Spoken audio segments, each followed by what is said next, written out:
This week's episode covers an ongoing case. It's a case I wanted to cover when it came out in 2021, but I chose not to because there was no conclusion yet, and because the alleged abuser was advised to sue anyone and their mother for talking about him in quote, a defamatory way. But I can't hold it in anymore. This case has to be covered. More people need to know about what a veterinarian in Ozark, Alabama did to Mimi.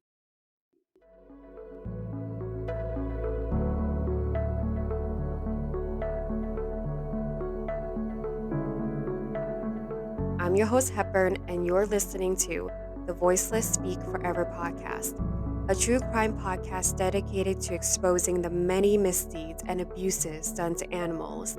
And every week, I'll be covering a new animal abuse case. In November of 2020, Richard and Christina Miller brought their 21-year-old female calico cat, Mimi, to the veterinary hospital, Andrews Avenue Animal Hospital, for a regular checkup. Mimi's vet was Timothy Logan, a 65-year-old man who had been in practice since 1985. Since the vet visit took place during the pandemic, the parents couldn't be in the room with her during the examination. What happened was brutal. The abuse was caught on camera and later uploaded to the internet by a former employee of the hospital, Carrie Pritt, on April 5th of 2021. Her decision to record and upload came about after months of quote, long days and nights to finally work up the courage to bring this man out. What I'm about to say to you is a description of what Timothy did to Mimi. The video starts with him holding Mimi's head down on the metal examination table. It appears as though he was trying to do something with her ear, but Mimi is resisting. He then roughly lifts her upright by the scruff of her neck. Mimi is scared and pissed. She swipes at him. And this is when he slams her onto the table. He roughly grabs her other ear, and at this point, he punches the top of her head with a closed fist. Then he lifts her up again.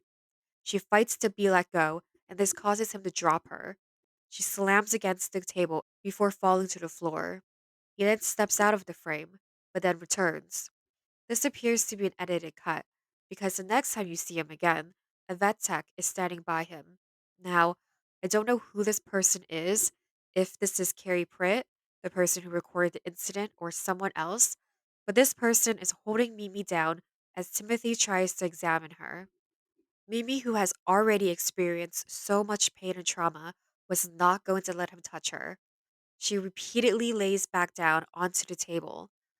Timothy then grabs her by the scruff and she fights to be let go, swatting Timothy away. He punches her head again. He then takes her leash and drags her up into the air. This visual is horrific because it looks like she's being hanged. Mimi is trying desperately to get away. At this point, the vet tech backs away to the wall and watches the abuse happen.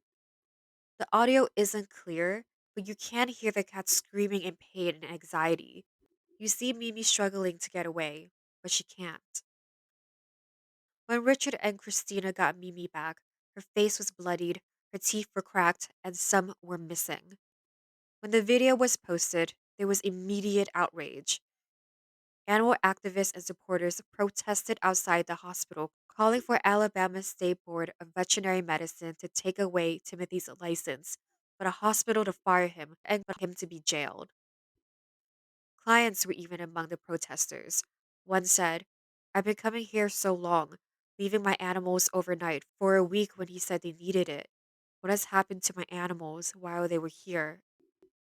Timothy was arrested and charged with 2 counts of animal cruelty, but of course, he pled not guilty, saying he had done nothing wrong to Mimi and that everything was just blown out of proportion. To make matters even more annoying was his lawyer, David Harrison. David said of Timothy, he is a good veterinarian and people are destroying this man's reputation.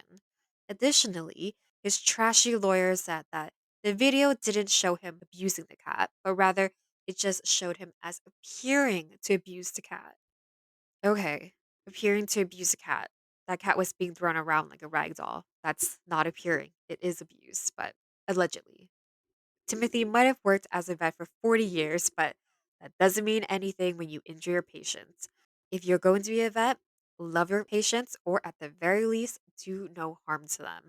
To add insult to injury, District Attorney Kirk Adams commented, "While this video is deeply concerning, I would like to take this opportunity to implore people to have this same concern over child victim crimes and gun violence." Wow. You can be concerned about animals, kids, and gun violence all at once. You don't have to choose one, and one isn't better than the other. Plus, don't tell people what to care about. People are free to show a lot of concern for animals if they want to. Animals are important in our society, even if they don't seem to be equally important to you, Kirk Adams. As of October 2021, Timothy's lawyer has moved to remove the current judge presiding over his case, asking for an independent judge.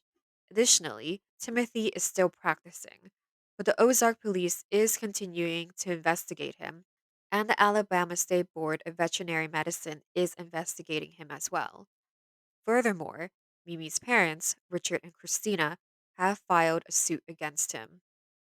Because the case is not over yet, I don't know if what he did will be considered a misdemeanor or a felony, but as you know, either provides different punishments.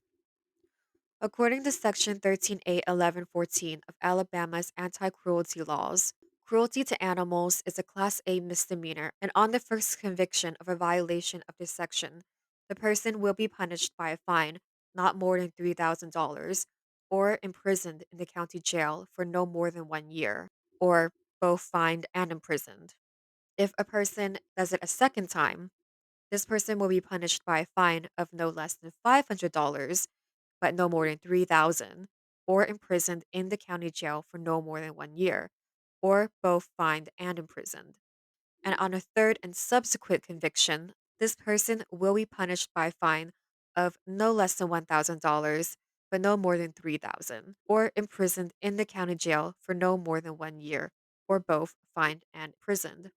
Since it doesn't appear that he has priors, he might just be punished with a fine of no more than $3,000 or imprisoned for less than a year in jail, or both. However, if any person intentionally or knowingly violates Section 13A 1114 and the act of cruelty or neglect involve the infliction of torture to the animal, that person has committed an act of aggravated cruelty and is guilty of a Class C felony. If he's convicted, this is punishable with a fine of up to $15,000 and or imprisonment of up to 10 years. He might also have a cost of care for the animal. Personally, it appears to me as though he committed a Class C felony, so I can't actually determine that, but who knows what he will be convicted of. As we know, a lot of animal abuse cases are just considered misdemeanors, and the people don't spend much time in jail for what they've done.